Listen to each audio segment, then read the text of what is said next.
tout le monde, j'espère que vous allez bien. Bienvenue sur ma chaîne. Aujourd'hui, je fais la vidéo discussion douce que je fais pas mal à chaque mois. Là, ça fait un petit moment. J'ai récolté des sujets d'actualité, des sujets intéressants, des sujets qui font jaser et on va en parler ensemble. C'est comme un chit-chat et vidéo d'opinion en même temps. Ça se fait en toute simplicité. Et c'est là juste pour vous divertir, mais je donne quand même mes opinions pas mal. Si vous venez de tomber sur ma chaîne, je vous invite à vous abonner et en passant, petit message, je commence Vlogtobre le 1er octobre. Ce sera une série de vlogs, il y en aura beaucoup plus. Je vous invite donc de vous joindre à moi pour célébrer la beauté de l'automne, d'octobre, d'Halloween et de toutes les belles choses de cette saison. Là, je suis dans mon salon avec Kiki qui me regarde. Elle aime ça quand je filme, elle vient s'installer à côté de moi. Puis elle m'écoute, donc on va commencer avec la première idée, le premier sujet. Reddit et les forums d'influenceurs. Si vous habitez sur une autre planète, vous ne connaissez pas Reddit, mais Reddit, ça existe depuis très très longtemps. C'est un endroit où il y a différents subreddits, comme des forums, où les gens échangent sur différents sujets, n'importe quel sujet, là, il y a de tout. Moi, je suis fan de Reddit, j'y vais depuis vraiment longtemps. Puis c'est super pour suivre des forums d'émissions qu'on aime, pour suivre des forums sur... si on a un problème de santé, une équipe de sport qu'on aime, les forums régionaux aussi, le forum de Montréal, Québec, si on va en voyage, on va voir ce qui se passe là. Mais là, depuis quelques années, il y a des forums québécois, même ça fait plusieurs années qu'il y en a, mais là, récemment, depuis quelques années, il y a principalement, je pense, c'est 2 ou 3 forums qui parlent un peu d'influenceurs. Tu as Causerie qui parle de plein de choses, autant le vedettariat que les influenceurs, que des sujets de société. Ensuite, tu as Influence Québec, c'est ça, ou Influenceurs Québec, je ne suis pas certaine du nom, mais c'est un forum qui est plus dédié pour justement parler des influenceurs. Puis tu as aussi Bisbee qui se spécialise dans les télé-réalités. On est plus loin des influenceurs, mais je le mentionne parce qu'il parle souvent des gens de OD qui deviennent influenceurs après. Donc là, ce qui se passe, c'est que quelqu'un va partir un sujet puis il va discuter de différentes choses par rapport à ce que l'influenceur fait. Exemple, il y a souvent des posts sur des mamans, les beige moms, qui appellent dans le forum, qui sont très... dans le paraître, dans les belles photos, dans aller aux pommes, dans un petit kit, tout ça, puis ça leur appartient complètement. Je trouve que aussi, ça se peut que les gens les critiquent, parce que c'est sûr que c'est pas très naturel, mais ça reste que, moi je trouve ça valide, on fait ce qu'on veut dans la vie. Mais ce qui arrive, c'est que les gens sont souvent pincés ou se sentent un peu persécutés quand on parle d'eux. Sauf que ce qui arrive, c'est que des fois, ça va un peu loin. Des fois, ça va pas nécessairement loin, mais les gens sont pas capables d'entendre la critique.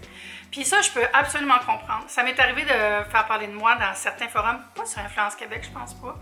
Mais tu sais, c'est déjà arrivé qu'il y a des sujets parce que les gens, il y a un sujet à chaque semaine dans Causerie qui demande « En savez-vous plus sur telle personne? » Puis là, les gens vont dire des choses positives, mais des fois des choses négatives. Il y a des choses qui sont vraies, mais il y a surtout des choses qui sont fausses. Je vous dis tout de suite, là, des fois, je lis des choses sur des gens que je connais, je suis comme « Ben non, c'est vraiment pas ça. » Mais en tout cas, ça appartient aux gens d'aller échanger là-dessus. C'est sûr qu'il faut faire attention. Quand on commence à critiquer quelqu'un, ça devient de la diffamation. Il faut faire attention. Mais je pense que ça fait partie du jeu de travailler sur le web. Ça m'est arrivé souvent de lire des super beaux commentaires. Puis ça fait vraiment plaisir de lire ça anonymement. Des fois aussi, il y a eu des critiques sur ce que je fais, le côté surconsommation, de déballe tout le temps des affaires, tout ça. Puis honnêtement, là, c'est vrai. Fait que je vais pas dire que je suis pas comme ça. C'est quand même vrai. J'essaie de m'améliorer depuis 6 mois environ. Là. Je sais que j'en fais encore, puis je vais toujours en faire. Mais j'essaie vraiment de m'améliorer. Fait que pour moi, ça a allumé quelque chose qui m'a fait réfléchir. Fait que je trouve ça bien, tu sais, des fois, d'avoir un petit miroir qui n'est pas juste les gens qui nous aiment beaucoup. Je trouve ça super pertinent. Par contre, il y a aussi des choses qui étaient absolument fausses. Puis là, je ne vais pas en faire la liste parce que mon but, c'est pas de caler l'autre personne qui a fait des posts puis que le monde aille chercher, tu sais, tout ça. Mais j'ai vu des choses qui j'étais comme, mais voyons, c'est même pas vrai, ça, j'ai jamais fait ça, ou je suis jamais allée là, puis dit ça, puis tout ça. Fait que, tu sais, il faut en prendre puis en laisser. Puis, l'autre chose que je vais ajouter, c'est que je vais pas faire semblant que je vais pas dans ces forums-là. Je commente pas, parce que j'aurais bien trop peur de dire des affaires, tu sais. Mais j'aime ça y aller, j'aime ça lire, j'aime ça prendre le pouls des gens. Des fois, ça va vraiment trop loin, là, puis pour elle, le monde qui pioche tout le temps sur les mêmes 3 personnes, là, je comprends pas pourquoi. C'est comme suivez-les pas, tu sais. Mais je trouve ça sain. Il y a comme un reflet de la société, de comment les gens sont perçus, tout ça. Fait que pourquoi pas. L'affaire que je trouve bizarre, c'est que les gens disent que c'est du bullyisme aussi. Par contre, des fois, ça peut être vraiment hardcore, ça peut être élevé, ce qui se dit dans ces forums-là, mais je pense pas que c'est ça du bullyisme, parce qu'un bully va venir sur toi t'attaquer. Alors que là, c'est des critiques, puis des fois, c'est du tea, tu sais, des potins, tout ça. Regarde, ils sont pas en train de commenter en toutes tes choses. Donc, si toi, t'es un influenceur puis ça te dérange de te faire critiquer, je pense que c'est mieux de ne pas y aller puis de ne pas lire ces choses-là. Ou demande à tes amis, tu sais, s'ils disent des choses, pouvez-vous me le dire si jamais c'est grave ou tu sais, je sais pas là, tu sais. Donc je dirais aux gens qui sont influenceurs puis qui lisent des choses à propos d'eux sur Reddit puis qui n'aiment pas ça, ben demandez-vous si vous n'aimez pas ça parce que c'est vrai, vous n'aimez pas ça parce que vous n'êtes pas habitué de faire critiquer. À ce moment-là, peut-être qu'une petite exposition à être critiqué peut faire du bien. Si c'est des choses qui sont absolument fausses puis qui peuvent vous porter entrave à votre réputation, ben vous avez absolument le droit de répondre à ça puis de dire, de remettre l'heure juste. Là. Moi, je le ferais. S'il y avait quelque chose de vraiment grave et faux qui était dit sur moi, je pense que je me ferais un compte Eve Martel puis j'irais le dire. Pour les gens qui sont utilisateurs puis qui aiment ça commenter, que ce soit pour critiquer, que ce soit juste pour avoir une jasette sur quelque chose, en savoir plus sur un sujet relié à un influenceur. Peut-être juste prendre conscience que aussi vous ne savez pas tout qu'est-ce qui se passe dans la vie de ces gens-là. Puis si vous avez juste le goût de déblatérer, puis de critiquer quelqu'un, puis de bitcher, on va dire, c'est bien correct aussi, vous avez le droit, là, mais juste pas oublier qu'il y a des humains de l'autre bord, puis ils vont le lire. Fait que si vous faites ça, gardez en tête que ça se peut que vous fassiez de la peine à quelqu'un, ça vous appartient. Vous verrez ce que vous voulez faire. Ce qui me dérange un peu, c'est quand il y a des espèces d'idées reçues où est-ce qu'ils disent que c'est pas des vrais travails, les influenceurs font juste niaiser, le monde rit des to-do list, là, mais ça, je peux comprendre que si ta to-do list, c'est marqué me laver les cheveux et aller chercher le nettoyage à sec, c'est pas vraiment... C'est pas une journée de travail, tu sais, mais les gens qui produisent beaucoup de choses, qui sont vraiment actifs, tout ça, là, c'est un vrai job, tu sais. Puis aussi, je vois souvent le commentaire encore un cadeau qu'elle ne déclarera pas dans ses impôts, tu sais, je trouve ça tellement gratuit, genre... On ne sait pas qu'est-ce que quelqu'un fait avec sa comptabilité. Là. Puis la plupart des gens, j'ose croire, gèrent leurs affaires parce que pour m'être déjà fait audit en 2018, j'étais bien contente d'être le genre de personne qui déclare ses cadeaux, puis les contrats échanges, puis tout ça. Puis si on m'invite quelque part dans un hôtel, je le déclare comme un revenu parce que c'est un contrat échange. Bref, prenez pour acquis que les gens essaient de faire de leur mieux en majorité, comme dans tous les domaines. Je suis sûre qu'il y a des dentistes qui sont aussi tout croches, là, ça peut arriver. Est-ce que lire des e-books et écouter des audiobooks, c'est comme lire un vrai livre? Bien, absolument, c'est la même histoire. Quoique, c'est vrai que des fois, il y a des versions qui sont abrégées, mais je comprends pas le débat. Tu sais, des fois, il y a des gens qui vont avoir une pile à lire, des challenges de lecture, puis là, quelqu'un va avoir, mettons, lu 50 livres dans l'année, dont 20 audiobooks, puis quelqu'un va dire, ben dans le fond, on a lu juste 30. Mais je suis pas d'accord, ça reste la même histoire. Là. Et pourquoi juger quelqu'un dans sa performance de lecture? Moi, je comprends pas cette espèce de purisme-là. On peut préférer lire un livre papier, mais écouter un livre, c'est merveilleux. Moi, j'en écoute beaucoup des livres audio. J'écoute surtout des essais, un petit peu de romans des fois, mais vraiment beaucoup plus des essais. Puis c'est super. Puis j'ai mon amie Ariane, elle a eu une Kindle. Là. Je pense qu'elle a lu 24 livres en quelques mois à cause qu'elle est sur sa Kindle. Puis pourquoi ça serait moins bon qu'un vrai livre, je comprends pas. J'aime pas le côté qui dit comme si t'es pas capable de lire un livre en papier, t'es pas une aussi bonne lecteur, lectrice. Parce qu'il y a des gens aussi qui sont pas capables de se concentrer dans un livre en papier, tu sais, qui vont aller vers leur téléphone ou tout ça. Ben s'ils lisent sur un Kindle, c'est vraiment, il y a une dynamique d'appareil, donc ils vont arriver à se concentrer plus. Puis aussi pour écouter, tu sais, mettons quelqu'un qui est aveugle, est-ce que c'est moins un lecteur parce qu'il n'a pas lu le livre sur du papier? Non, je pense que toutes les formes de lecture sont bonnes. La file pour Billie Eilish au Centre Vidéotron, avez-vous vu ça? Il y a une file de gens qui attendent pour rentrer dans le Centre Vidéotron pour être sur le parterre, j'imagine. Puis le show est dans 3 jours, 2 jours. En tout cas, ils vont être là comme au moins 2-3 nuits, là. Puis je peux comprendre, parce que c'est le seul spectacle qu'il y a au Québec. Je pense qu'il n'y en a même pas à Montréal. Le Centre Vidéotron, c'est à Québec, pour ceux qui ne connaissent pas tant la province. Puis il y a quelque chose de quand même magique d'attendre pour entrer dans un show avec d'autres fans de la même chose que toi. Là. Moi, je l'avais fait pour acheter des billets avec mon coloc Sébastien. On avait couché au stade pour acheter des billets pour Madonna. On avait passé la nuit là. On s'était fait des amis. C'était super le fun. On avait joué au Romy puis au 4. Puis le lendemain, il était passé puis il nous avait tous donné des bracelets avec des numéros. Il avait dit là, revenez dans 2 jours. Là, on va vous remettre dans le même ordre. Parce qu'il ne voulait pas nous gérer. Mais j'avais vraiment aimé l'expérience. Donc, je pense que c'est une belle expérience à vivre. Puis j'ai vu que le Centre Vidéotron a mis des toilettes, des poubelles, tout ça, fait que je trouve ça le fun. Le AI partout, l'intelligence artificielle, c'est-tu rendu too much? J'utilise ChatGPT pour faire des structures de plan de travail. Je ne dirais pas que je suis contre le AI en tant que tel, parce qu'il y a vraiment des choses formidables qui peuvent en ressortir. Mais je suis un peu tannée de voir la paresse de certaines entreprises qui sont en train de remplacer les créateurs, les illustrateurs, tout ça pour du AI. Puis je vais vous dire, ça apparaît quand les affaires sont faites par AI. L'autre fois, j'ai vu une publicité sur Instagram, j'ai été ciblée, qui disait d'acheter un programme pour apprendre à faire des belles photos de bouffe. Puis toutes les photos de la story, c'était toutes des images artificielles là, qui n'avaient pas été faites par un humain. J'étais comme, ben, si tu veux vendre à quelqu'un un cours pour faire du stylisme culinaire, mets des vraies photos avec du vrai stylisme. Pas un gâteau carotte qui a des doigts qui sortent. C'est tout le temps un peu bizarre, là. Non, moi, j'ai un peu peur de où est-ce qu'on s'en va avec tout ça. J'ai vu aussi quelqu'un qui disait pourquoi on est en train de tout donner les jobs le fun à l'intelligence artificielle, puis nous, on va être pognés pour faire les jobs plates, là. Non, faut recalibrer tout ça un peu, je pense. Pourquoi les épices d'automne sont si populaires année après année? Ben parce que c'est bon. C'est super bon, le goût de muscade, citrouille, tout ça. C'est pas pour rien, là. C'est un petit plaisir saisonnier. Mais aussi, savez-vous pourquoi? C'est très populaire et de plus en populaire. C'est à cause du capitalisme. C'est parce que les gens achètent des produits. Hey, c'est rendu, il y a des shampoings, pumpkin spice. Ça va un peu loin, là. Ben, tu sais, les cafés, les pâtisseries, tout ça, je trouve ça vraiment le fun. Tu sais, ça met dans l'esprit. Pour vivre les saisons, il faut se baigner dans ce qui les représente. Puis je pense que le pumpkin spice, c'est tout à fait de bonne aloi au mois de septembre, octobre, novembre. Moi, ce que j'aime beaucoup, c'est un genre de pain gâteau, citrouille épicée ou un bon pumpkin spice latte, mais glacé. Les prix qui changent au gré des algorithmes. Hey, ça, j'ai vu ça aller. Hey, j'ai vu quelque chose de complètement dystopique que sur NBC, je pense. C'est quelqu'un qui avait l'application d'un magasin, puis il y avait le prix pour un item. Puis quand il est arrivé à une certaine proximité du magasin, le prix a changé et a augmenté.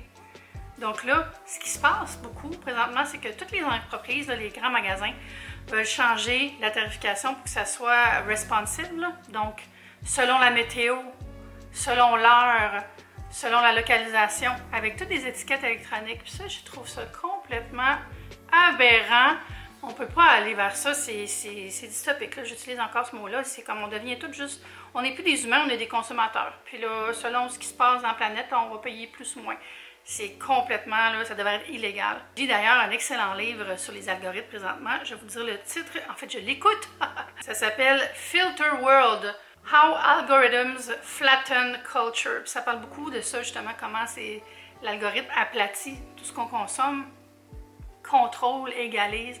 C'est vraiment bon. Je mettrai le lien dans la bio si vous voulez consulter et lire ce livre. Je suis rendue au tiers, je pense, puis déjà, là, je trouve ça formidable.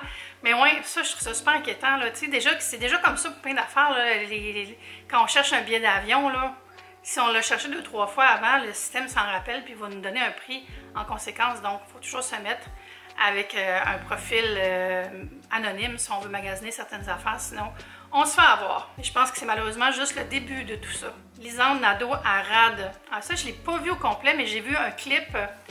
Puis, j'étais vraiment pas à l'aise. L'animateur lui demandait des questions à propos de son OnlyFans. Puis elle disait qu'elle ne fait plus rien, mais elle a encore des abonnés. Puis des fois, elle y va puis elle se transfère l'argent, tu sais. Puis là, il disait, ouais, mais c'est combien? Puis elle était comme, ben, un montant correct, là. Puis là, c'était combien? Mais combien? Puis elle était comme... Il a vraiment poussé jusqu'à temps qu'elle dise un montant. Puis j'ai trouvé ça tellement un manque de respect et décevant de RAD, qui est une plateforme que j'aime beaucoup, là. Et on peut-tu arrêter de penser qu'on a le droit de demander aux gens combien ils font d'argent? Genre, ça leur appartient, là. C'est la même chose avec les articles quand on parle d'influenceurs, toujours. Et elle a gagné 100 000 $. Moi, j'avais fait une entrevue avec le Journal de Montréal l'année passée. Puis, tout ce qui était dans le titre, c'était comme mon salaire. T'sais, tout ce qu'on avait dit d'autre, c'était pas là. Fait qu'on est juste là pour dire, regardez les influenceurs, comment ils font de l'argent, puis ils le méritent pas. on est des clickbait. C'est complètement bizarre que les gens se donnent encore le droit de poser des questions aux gens à propos de leur salaire de manière aussi directe comme si c'était un petit potin ou une petite anecdote, là. Genre, pouvez-vous être discret? Pouvez-vous pas faire ça? Les médias, LinkedIn et les gens qui publient chaque jour, là. Hey, j'ai refait mon profil LinkedIn récemment, là, puis ça faisait tellement longtemps que je n'étais pas allée que ça disait que j'avais encore 2 chaînes YouTube. Ça faisait un bout. J'ai changé toutes mes photos et mes bios partout sur mes plateformes pour rafraîchir un peu, ça fait du bien. Puis là, j'ai mis à jour aussi LinkedIn, puis j'étais comme, il y a donc bien du monde qui publie sur LinkedIn. C'est une de mes amies qui m'a envoyé la question parce qu'on a eu la discussion, puis j'étais comme, moi, je publie jamais sur LinkedIn, mais c'est pas que je veux pas, c'est que j'ai l'impression que je cringe quand je publie. Puis là, je me suis dit, bon, je vais publier des affaires qui sont pertinentes au domaine, c'est des trucs. Puis là, on en parlait, j'étais comme, c'est peut-être parce que Dans d'autres métiers, c'est important d'avoir une espèce de leadership ou d'être perçu comme toujours actif, puis de montrer l'output, comme les gens qui travaillent en pub vont tout le temps montrer les nouvelles pubs qu'ils ont faites, tout ça, puis je trouve ça super, c'est parfait. Mais en même temps, on dirait qu'il y a comme une compétition. Quand je regarde des trucs LinkedIn, c'est qui va avoir la plus grande nouvelle, puis le plus grand niveau d'humilité face à ce qu'ils viennent de vivre, puis ça devient, il y a comme une performance LinkedIn qui est très similaire à tout le monde. Je trouve ça fascinant. Fait que c'est ça, je continue mon petit bout de chemin sur LinkedIn, juste pour essayer justement d'être une personne qui est en création de contenu et qui est sur LinkedIn, pour qu'on se rassemble. Les gens qui vendent des cours pour faire de l'argent sur Instagram, hey, achetez jamais ça. Achetez jamais ça, c'est de l'arnaque. La personne fait de l'argent parce qu'elle vous a vendu un cours. Ce qui était à la mode là, depuis quelques mois, c'est les faceless accounts. Là. Comment faire de l'argent avec un compte Instagram où tu montres juste tes mains puis des clips avec des citations puis tout ça, mais la façon que tu fais de l'argent avec ça, c'est que tu revends le programme à d'autres personnes. C'est complètement pyramidal. Tenez-vous loin de ça. Dites-vous que la plupart des cours du genre, là, tu peux tout trouver en ligne, les informations, toi-même.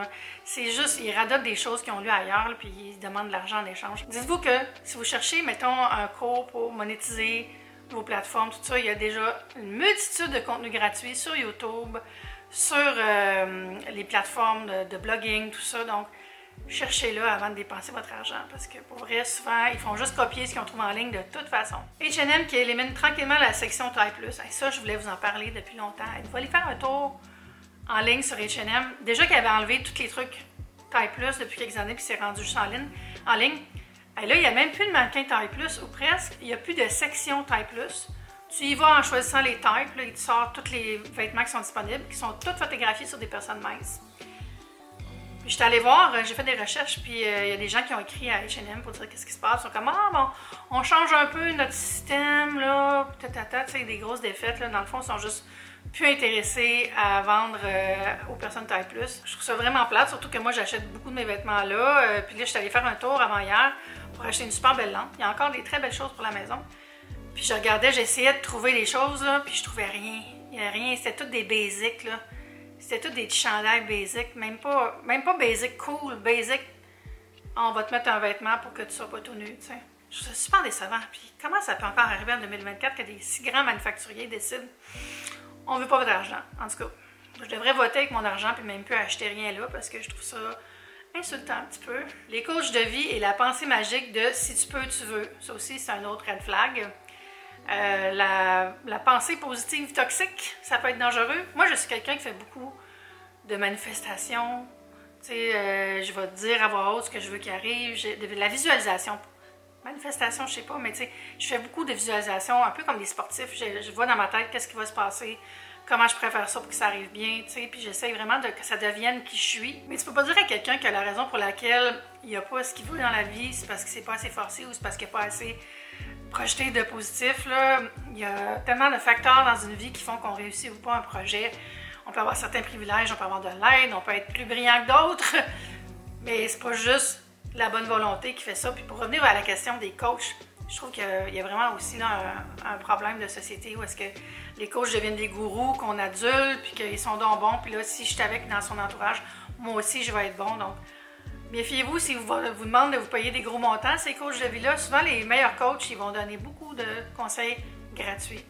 Puis ils vont être là pour vous sans que vous ayez à attendre votre carte de crédit. Les petites entreprises qui demandent toujours que les gens achètent en mode pitié. Ouais, on voit ça des fois, des gens qui se partent une petite business de produits divers. Je ne vais pas nommer spécifiquement les produits, mais puis après, si on les suit, il y a souvent des stories qui disent « Ah, on a la misère à arriver ce mois-ci, ça prendrait juste 10 ventes. » Je parle pas des MLM, là, des marketing des réseaux.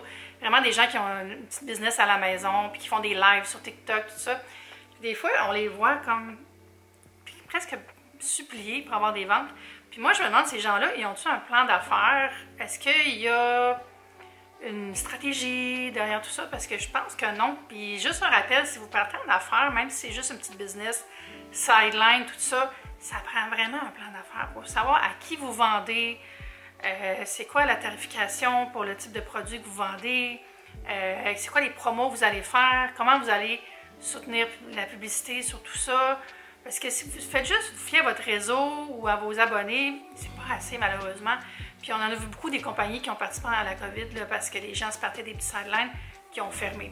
Donc je dirais à ces gens-là aussi de penser au fait que si vous suppliez les gens dans les stories d'acheter vos choses, les gens vont se sentir mal de ne pas acheter puis ils vont probablement se désabonner. Donc c'est pas le meilleur mot. Faites plutôt souligner pourquoi vos produits sont bons, pourquoi c'est quelque chose qu'on voudrait se procurer, tu sais, d'y aller toujours positif, je pense que c'est mieux. Crise du logement et scams. Ouais, ben la crise du logement, j'en ai déjà parlé dans d'autres vidéos, là, ça fait peur. À Montréal, là, non seulement les gens n'arrivent pas à se loger, même avec un budget, mais il y a beaucoup de gens qui n'ont plus de budget. Puis pas étonnant qu'il y ait autant de gens dans la rue. Fait que c'est vraiment stressant, là. Mais en plus, il y a des scams, là. J'ai vu ça justement sur Reddit dans le forum de Montréal.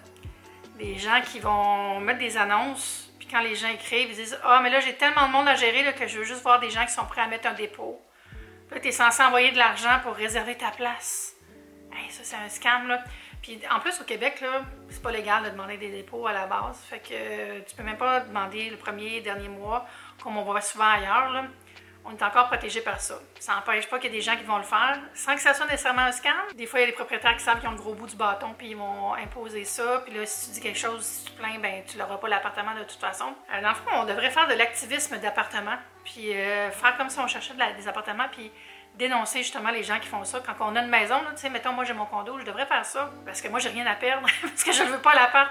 Ça pour dire que je sais bien pas comment on va se sortir. Mon ami PL, ça fait des mois qu'il cherche à louer ou à acheter, puis il y a de la difficulté même avec un bon budget. Qu'est-ce qui se passe? Nos villes sont en détresse un peu, je pense. Même en région, les prix ont monté. C'est sûr que c'est moins cher qu'à Montréal, là, mais il y a vraiment eu beaucoup d'inflation.